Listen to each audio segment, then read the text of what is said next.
Abrimos una nueva edición de Café Financiero con toda la información necesaria para manejar mejor tu dinero. Ya se encuentra en forma remota Yamila Escala. Yami, ¿qué tal? ¿Cómo andás? Hola Ale, hola a todos. Pues Yami, hoy nos vas a presentar los últimos datos en materia de accidentes viales. Sí, y sobre todo lo que viene, estamos hablando de un refuerzo del aislamiento, cómo se comportaron las cifras y qué hay que hacer. Muy bien, también me acompaña Melina Manfredi. Meli, ¿qué tal? ¿Cómo andás? Hola, Ale, ¿cómo estás? ¿Cómo andan todos? Muy bien, bueno, Meli, vamos a hablar de las tremendas consecuencias que puede tener sobre la actividad comercial esta cuarentena más estricta. Así es, algunas cifras devastadoras, la verdad, para compartir con la audiencia. Muy preocupantes, tal cual, en instantes. Y también, en forma remota, contamos con la presencia de José Ignacio Vano para repasar lo sucedido en los mercados de capitales. José, ¿qué tal? ¿Cómo andás? Alejandro, ¿cómo estás? ¿Todo bien? Muy bien, gracias por estar nuevamente con nosotros. Y en el último bloque vamos a conversar con el economista Daniel Artana para analizar los hechos más destacados en materia económica de estos últimos días. Pero ahora vamos a una muy breve pausa y en instantes estamos de regreso con todos estos temas.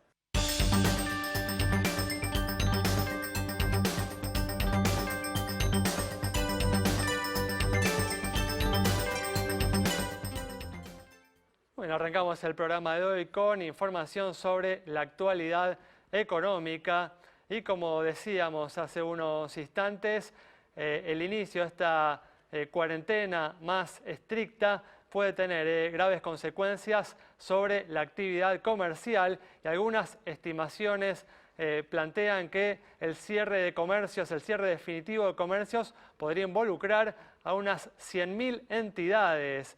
¿Cómo es esto, Meli? Sí, Ale, como vos decías, bueno, ya pasaron 3 meses de cuarentena y cuando parecía que se estaba relajando, otra vez a partir de hoy, unos 360.000 comercios tuvieron que volver a cerrar sus puertas. Las estimaciones de las cámaras que agrupan a los comerciantes y a las pymes son realmente, como te decía antes, devastadoras, ¿no? Estamos hablando de, por ejemplo, la CAC dice que ya cerraron 35.000 comercios y que pueden llegar a cerrar 100.000. CAME habla también de 30.000 comercios que ya cerraron. FECOBA, que es la federación que agrupa a los comercios que están acá en la ciudad de Buenos Aires, habla de 20% de los comercios ya cerrados, con perspectivas a un 23%. Y un dato también de, por ejemplo, un rubro que es de los más afectados, como es hotelería y restaurantes, están hablando de entre un 65 y un 70% de las compañías en riesgo de cierre total. Recordemos, son los que realmente están súper afectados, que no están pudiendo hacer prácticamente ningún tipo de operación. En el caso de FECOBA, logró, con una reunión que tuvo con las autoridades de la ciudad, que algunos de los comercios de rubros no esenciales puedan despachar mercadería por delivery en lo que es estos días hasta el 17 de cuarentena más estricta. Muy bien, datos realmente tremendos. Imaginamos, ¿no?, que las autoridades están teniendo en cuenta estas consecuencias antes de tomar una decisión acerca de las medidas sanitarias con las que se está avanzando. Pero bueno, vamos a continuar ahora, o vamos a iniciar el repaso de lo sucedido en los mercados de capitales en los últimos días. Los mercados accionarios de Estados Unidos continuaron con su recuperación y cerraron un segundo trimestre realmente muy bueno ante la expectativa, ¿no?, de que la recuperación de la economía va a ser más rápida de lo previsto. ¿Es así, José Ignacio? Sí, Ale, ¿cómo estás? Mirá, la verdad que los mercados reaccionaron muy fuerte después de la pandemia. Ahora, los mercados es una generalización muy grande, hay que entender un poquito qué hay en el medio, ¿no? Y si vos te fijás, por ejemplo, en los tres principales índices de Estados Unidos, que sería el Dow Jones, el S&P y el Nasdaq, no reaccionaron todos iguales. O sea, básicamente ahí se empieza a entender qué sectores de la industria, qué sectores de la economía están mejor ubicados. Entonces, cuando vos ves la recuperación del índice Dow Jones, que es justamente el índice más industrial, le costó mucho más recuperarse y todavía ahora está 13% por debajo de lo que comenzó el año, no del máximo, sino de lo que comenzó el año. El máximo lo tocó en febrero. Mientras que cuando ves el S&P, que es como más mixto, digamos, no solo es industrial, sino que es un índice mucho más grande, también está en valores negativos, pero mucho menos, 7,5% en lo que va del año, pero el índice de tecnológicas, el Nasdaq, está 11% arriba en lo que va del año. Claramente las empresas más beneficiadas, ¿no?, por la situación de la pandemia. Exactamente, exactamente. Ahí te das una idea que el promedio del mercado está más o menos igual que a principio de año, pero en el promedio tenés muchas cosas que performaron mucho mejor y muchas que performaron mucho peor. Muy bien, perfecto. Vamos a seguir hablando de estos temas a lo largo del programa y anticipábamos en la apertura, Yamila tiene los últimos datos en materia de accidentes viales.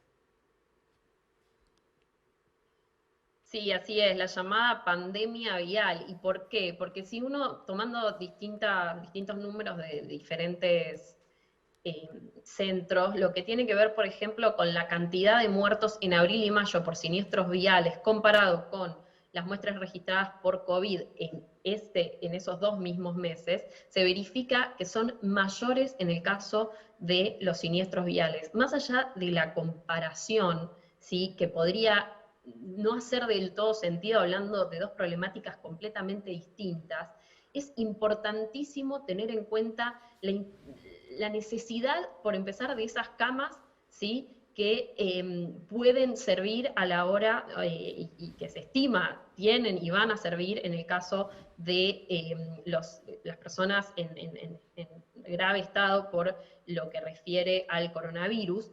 Pero en concreto, si bien, a ver, si bien se verifica una disminución de la siniestralidad, de la mortalidad y de la morbilidad, estoy hablando de las lesiones graves, ¿sí?, el tema tiene que ver con la virulencia. Y ahora, como les decíamos, entramos en una nueva etapa donde se refuerza el aislamiento, donde las vías se supone van a estar bastante más liberadas, y nuevamente surge esta cuestión del aumento de la velocidad, del no respeto de las normas de tránsito, de esta confianza respecto de que hay menos autos, y de nuevo, la alerta, por ejemplo, en lo que es el 13 de abril y el 10 de mayo, la Agencia Nacional de Seguridad Vial reporta 93 fallecimientos por siniestros. En general, las muertes por siniestros viales bajaron dramáticamente, lo cual es un gran dato. Ahora bien, por ejemplo, de esos 93 personas, 51 iban en moto. Y de nuevo, la importancia de concientizar, de tener esto en cuenta, de la gravedad del asunto sin y con pandemia respecto de la siniestralidad vial, como punto a atacar y a tener en cuenta por parte de todas las autoridades, todos alertados, todos tratando de ver la forma de que esto verdaderamente penetre en la sociedad y se puedan desarrollar las políticas adecuadas para reducirlo, más allá de por esta cuestión de las camas y el sistema sanitario, por lo que representa y representó siempre en la vida de todas las personas. Entonces, bueno, se verifica ese cambio en la composición bastante importante en lo que es motos, como les decimos, y bueno, lo que sean los próximos números que lleguen y cómo evolucione las cuestiones de aislamiento. Desde ya que menor movilidad implica una mejora general de los indicadores. Pero bueno, ¿qué más tiene que pasar o cuáles son aquellas verticales fundamentales que se tienen que tratar para que este tema realmente mejore sus indicadores a nivel local, global y en todos los aspectos, ¿no? Muy bien, bueno, con esta información de Yamila Escala cerramos este bloque. Quédate con nosotros en instantes, estamos de regreso.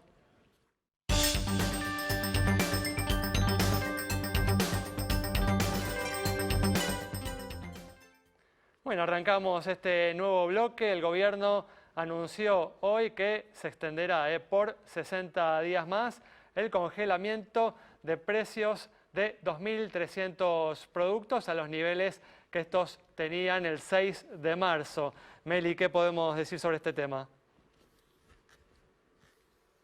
Bueno, como vos decís, Ale, es el tercer congelamiento, la tercera prórroga que se hace de este congelamiento que retrotrae los precios de los productos al 6 de marzo.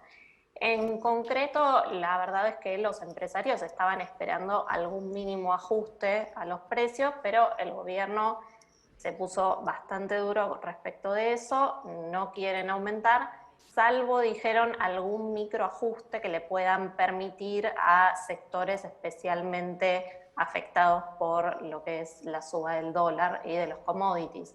Estamos hablando generalmente de harinas, aceites y demás. Pero por el momento la lista continúa siendo la misma y lo que dicen las fuentes del Ministerio de Producción es que se van a ir haciendo los monitoreos en supermercados y se va a ir hablando con cada empresa en particular. Del otro lado, ¿no? La amenaza es, bueno, si los costos no dan y estos precios no son suficientes, puede haber un desabastecimiento, ¿no?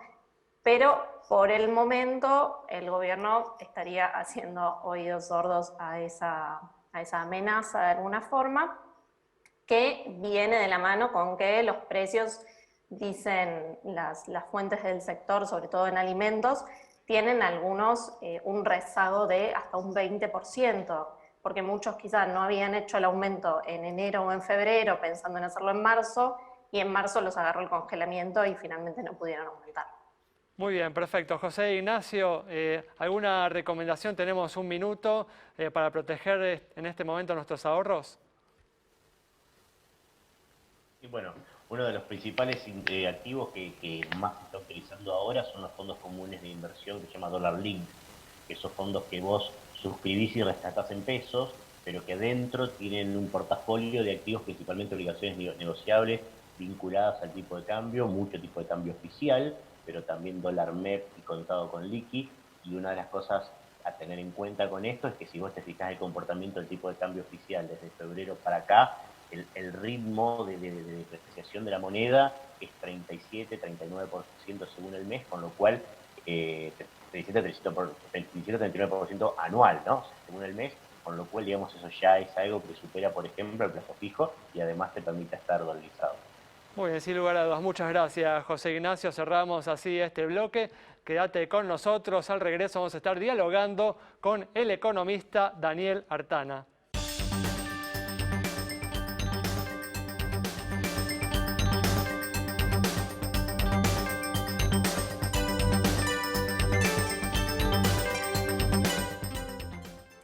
Muy bien, arrancamos este último bloque ya con la presencia del economista Daniel Artana para analizar los hechos más destacados en materia económica de estos últimos días. Daniel, ¿qué tal? ¿Cómo andás? ¿Cómo te va, Alejandro? ¿Qué decís? Bueno, gracias por atendernos una vez más. Bueno, hablábamos, Daniel, en el primer bloque que en el mes de junio el dólar oficial registró un aumento cercano al 5%, el aumento mensual más alto desde el inicio de la gestión de Alberto Fernández, alimentado en parte por las compras de divisas realizadas por el Banco Central a lo largo del mes. ¿Estás de acuerdo, Daniel, con la política que aplicó la entidad monetaria en junio? Bueno, lo que estuvieron tratando de hacer es recuperar parte de las reservas que habían perdido en abril y mayo. Yo creo que en realidad el gobierno aplicó, o el Banco Central aplicó, un control de cambios muy duro que no es sostenible en el tiempo. El propio Banco Central en alguna medida ha reconocido esto. Por lo tanto, uno, más allá de mirar lo que pasó en el mes, tiene que mirar la tendencia y en definitiva lo que se necesita es que el programa económico, cuando lo conozcamos, todavía no lo conocemos, tenga la suficiente credibilidad como para que el Banco Central pueda comprar divisas, porque de hecho la Argentina tiene un superávit comercial enorme este año, o va a tener alrededor de 15, 16 mil millones de dólares, sin necesidad de recurrir a controles que a la larga no son sostenibles, digamos. Pero bueno, en este mes ha logrado como vos decís, depreciar un poco más y comprar bastantes, recuperar más o menos la mitad de los dólares que había perdido en el mes de mayo. Bueno, enfatizaste justamente, ¿no?, la necesidad de un plan económico. ¿Por qué te referís a esto, ¿no? ¿Qué significaría justamente un plan económico y por qué es tan importante, ¿no? Bueno, porque hay una gran cantidad de incertidumbre, ¿no? La pandemia ha generado un aumento descomunal en el déficit fiscal.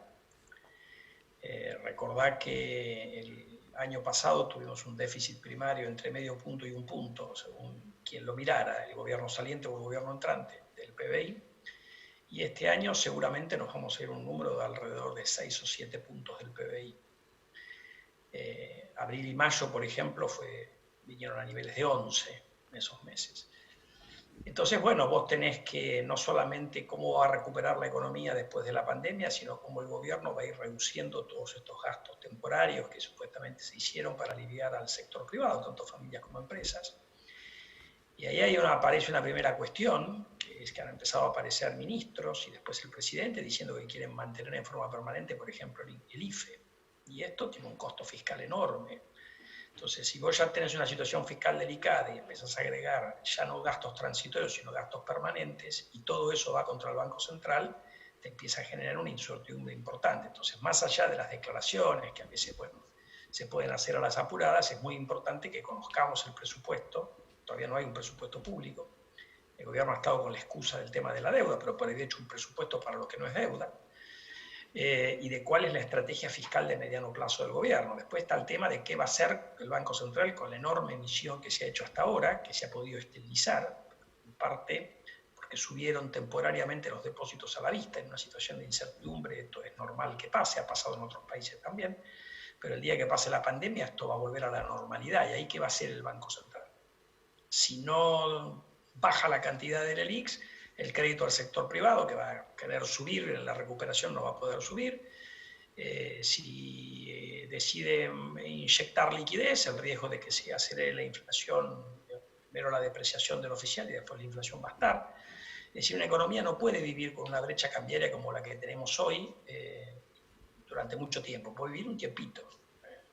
Así que bueno, hay una cantidad de interrogantes. ¿Y cuál es el programa estructural del gobierno?